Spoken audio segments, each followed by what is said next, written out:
Get out of cursor mode. Okay. Ooh, crap. Here we go. You are piloting now. Stop rotating using pitch, yaw, and roll. Okay. Oh, I'm only making things worse here.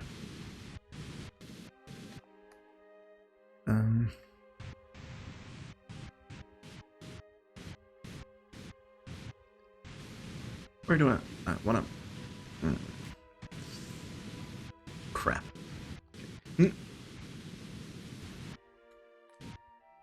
Easy now. Yeah. Going. Ah, yeah. I'm just trying to get ourselves into the yellow circle here. I need to stop rolling. Nope, that's making it faster. Okay. Easy now. Easy.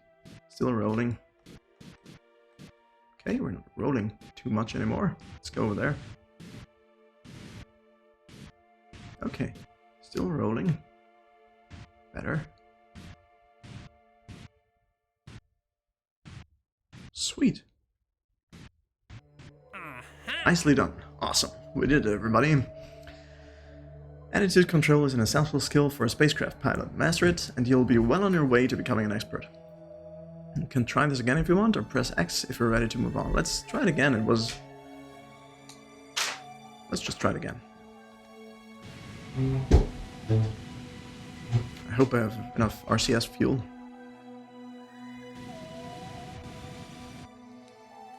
Keep getting into cursor mode and that screws me up a little.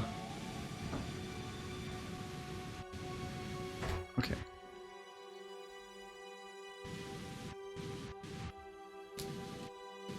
Yeah. Okay, the roll is killing me.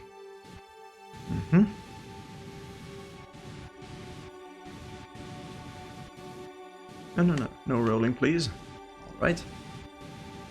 Let's get over there. I think we did it again. Sweet. Still rolling. Are we still rolling? Nope. Alright, that was good. Let's keep moving on. Let's have a look at the nav ball. Ah, finally an explanation for all these icons there. You've probably seen the symbols on it when you're spinning around. Here's what they mean. The yellow-greenish thing. Prograde and retrograde vectors. They point towards and away from your velocity vector respectively. That is, it points to and away from where you're going. So the one without the X in the middle of it is the prograde, where we are going. And the one with the X in the middle is the retrograde, where we basically came from. Radial in and out vectors. They point towards and away from the currently orbited body. Aha. Radial in and out vectors. They point towards and away from the currently orbited body. We're currently orbiting Kerbal, which is our home planet. So, let's see here. If I can just... Oh. I can't. I want it to move around a little bit, so I can get a better understanding of those icons there. So radial in is pointing towards the thing. Okay, that's the one we don't see right now, but at the very bottom of the nav ball is the radial out vector, which is the one pointing away from the currently orbited body. Okay, good. And the purple ones are normal and anti-normal vectors. They are perpendicular to the orbital plane. They point upwards and downwards with respect to the orbital plane, respectively. Respect for the person who wrote that sentence and hopefully understood it, because I don't. They are perpendicular, so at a 90-degree thing, to the orbital plane.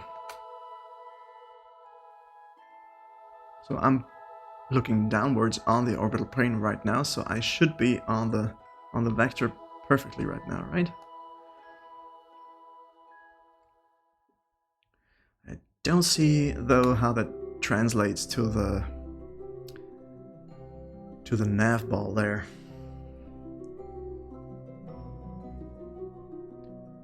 They're perpendicular to the orbital plane. They point upwards and downwards with respect to the orbital plane respectively. So if I move my ship there and then burn, go perpendicular up and down our orbital plane. And I think it moves our orbit around. Okay. I hope that's what it means. That's the way I understood it anyway. Okay. Now let's try something a little more involved. Open your map again. There we are. What we want to do now is go through some of the basic maneuvers you'll need to know. Let's try raising your apoapsis first. Good. The apoapsis is the highest point in orbit, and it's indicated by the node marked AP. Let's zoom in a little. We're at the periapsis though. So we need to be over there. The best place to raise your apoapsis is at the periapsis, which is the lowest point of your orbit. Okay, so that's what that is. If you hover the cursor over a periapsis node, you'll see that we're going to reach it in a few minutes. In 39 minutes, actually. Once there, we will face prograde and burn. Activate the time warp mode using radial. Okay. Enable fizz warp. What's fizz warp? Time warp? Okay. And we're warping how far?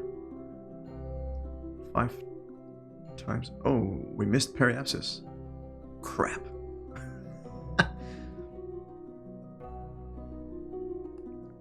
Okay, so we're going all the way around. I need to, what? Just hang in there or something. This time will put us back to normal time about a minute before we reach periapsis and start lowering the rate even earlier. Outside of training though, you'll have to warp time down to 1x yourself. Right, okay. Can I just... Ooh, no. We wanted to... Okay, we want to be at 5 times. Alright, exit warp mode. You can also press X in cursor mode on any given point on your orbit and choose the warp option from there. Okay, let's give that a try. Ooh. Ah, that's cool. Warp here. That's sweet.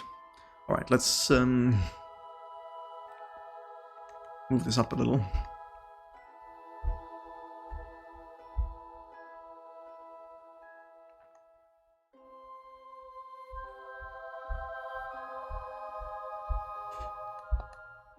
Okay, slow it down a little bit. We are auto-saving. 11 minutes to go.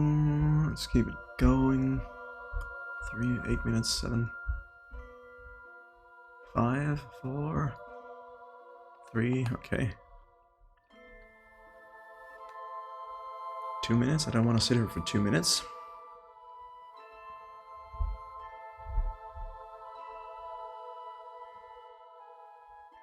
Almost there.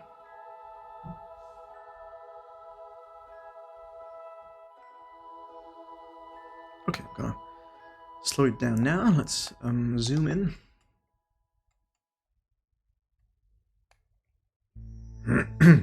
Right, there we are. Good. Time to do our burn. Turn the ship to face the prograde vector now.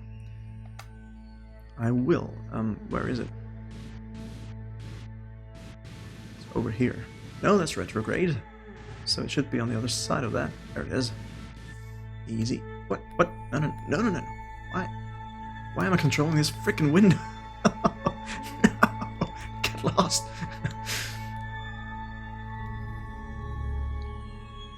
Dude. Okay. Let's just cut along this axis here. And there we are. I need to do the burn, please.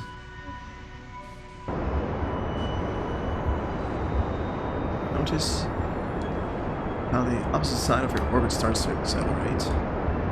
Yup. Keep thrusting prograde until your apoapsis reaches 800,000. Okay. Almost there. 600,000. 700. Almost 800. Come on. Now. Engine cut off. Well done. This is how you raise your apoapsis node. With orbital maneuvers, pretty much everything you do will affect the opposite side of your orbit. So to raise the highest point, apoapsis, you thrust forward or prograde at the lowest point. Similarly, to raise your periapsis, you thrust prograde at apoapsis. We're on our way to the apoapsis now, so let's just do that. Press X when you're ready. He's gonna warp us over to the point where we need to be, so we can raise our periapsis.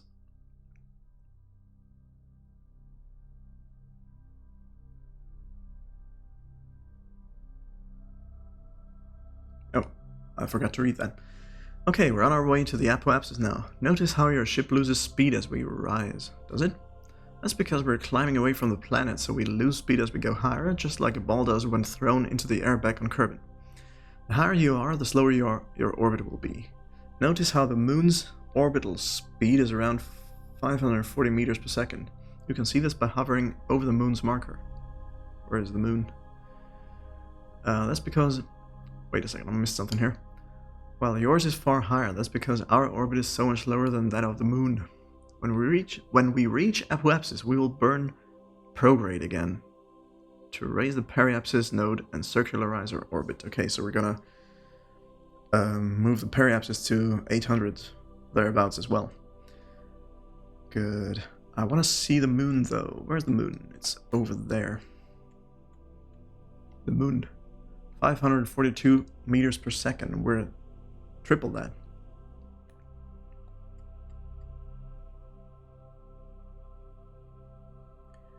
Okay, you can stop warping now.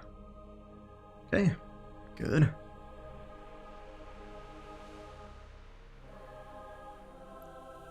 So I'm gonna need to burn prograde again. Okay, here we are. Same as before. Turn your ship to face prograde. It should be... Oop. Along this axis here, right there. Oop. Good. Easy now.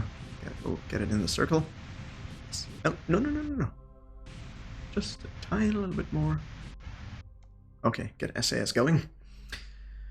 Once you're facing the right direction, fire up that engine and watch the periapsis rise. Okay, we're gonna zoom out for that so we can actually see it rise. Should I wait for the T-30? I guess we should.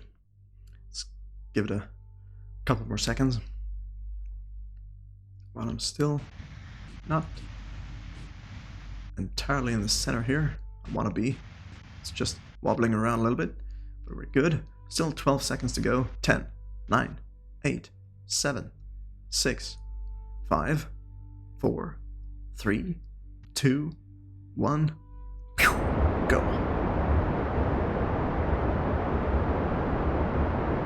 Wait a sec. Keep burning prograde until the orbit is nearly circular.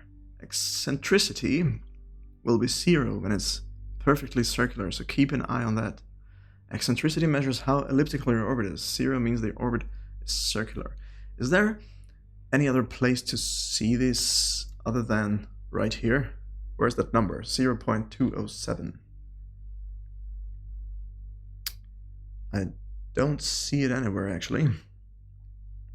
That's okay. I'm sure he's going to tell us at some point. We're just going to go for 805. 806, 437.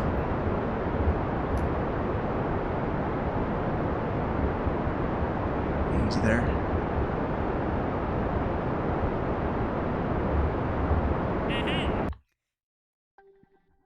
Nicely done. So how did we do? We're a little bit off. Maybe we're gonna burn it a little bit just to get it up there.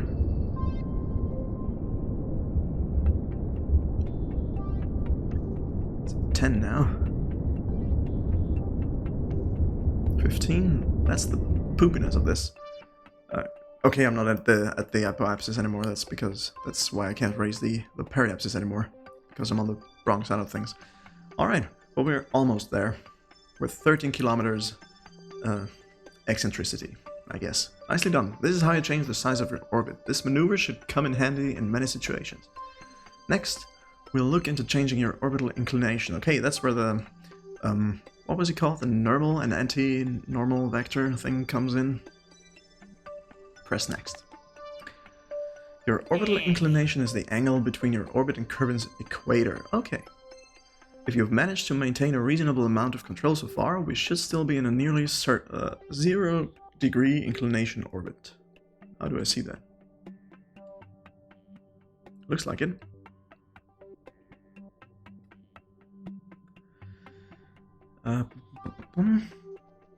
Or is that the 0-90 degrees down here at the bottom of the nav ball? Because that would suck. That is, even though we've changed the altitude of our orbit, it still has the same inclination as before. Changing inclination is done by thrusting at 90-degree angle to your prograde vector, without changing your pitch relative to the surface. On our present, nearly equatorial orbit, sorry about this, a lot of $5 words there, prograde is due east. They keep saying that due east stuff, and I don't see any what's it called? The things? Southeast, northwest, what are they called? The cardinal? No, not cardinal numbers. You know what I mean. Let's not keep embarrassing myself here. Prograde is due east. That means to increase our inclinations so that our orbit takes us into higher latitudes, we have to burn towards the normal direction. That's the triangle, right? All that I just said made your head spin. The nav ball once again comes to your rescue. In this case, you will need to use the normal vector, that's what I said, to change your orbital inclination. Let's try that now. Okay, let's turn it to the purple thing. Where is it? Due east, they said. Should be this one.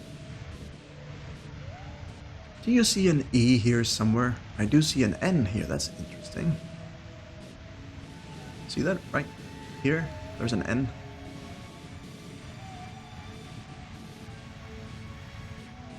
Okay, we do want to do this now. Get it in the center. More or less. Let's take a look at our spacecraft. See how we're tilted upwards to the orbit? That's what we want. Because if we burn now, we're gonna push the orbit like this around Kerbal, I'm guessing. Interestingly enough, though, Gene doesn't recognize that I did the thing. Is this the wrong position we're in? Maybe I should be on the other side? Over here?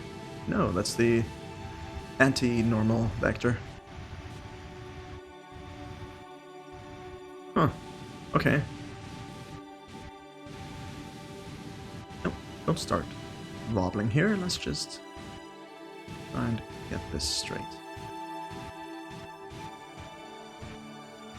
Ah, maybe I need to roll.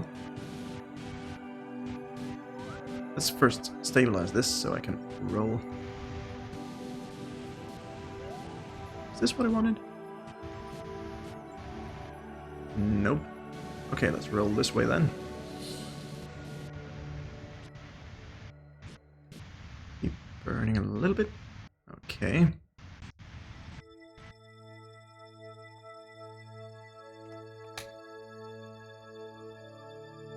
So where's Kerbal? It's right there. And open the throttle. Okay, that's what I forgot to do. Let's throttle it up then. Notice how as you burn, your orbit starts to tilt up on one side.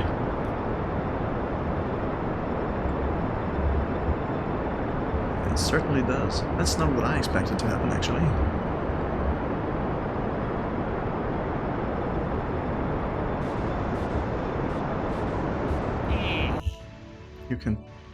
This is how you change your orbital inclination. I forgot to read what else you had to say before. For these maneuvers, it's always better to do it in the slowest parts of the orbit, so that you don't have to spend as much delta V to turn your orbit around. That also means inclination changes on larger orbits, such as we are on now, take less fuel than the same inclination change on a lower orbit. Okay, I forgot what he said about speed. We are faster at the lowest point, and slower going upwards to the apoapsis. Is that right? I think so. Also keep in mind that changing inclination doesn't necessarily mean accelerating to the north or south. It means accelerating at right angles to your prograde vector. Right. Which on our nearly equatorial orbit, that's a word I just can't pronounce, equatorial, also happened to be towards the north. Yeah, because we were like the equator, basically. Next, let's look into the last essential maneuver you'll need to learn, lowering our orbit to, I'm guessing, get back to Kerbal.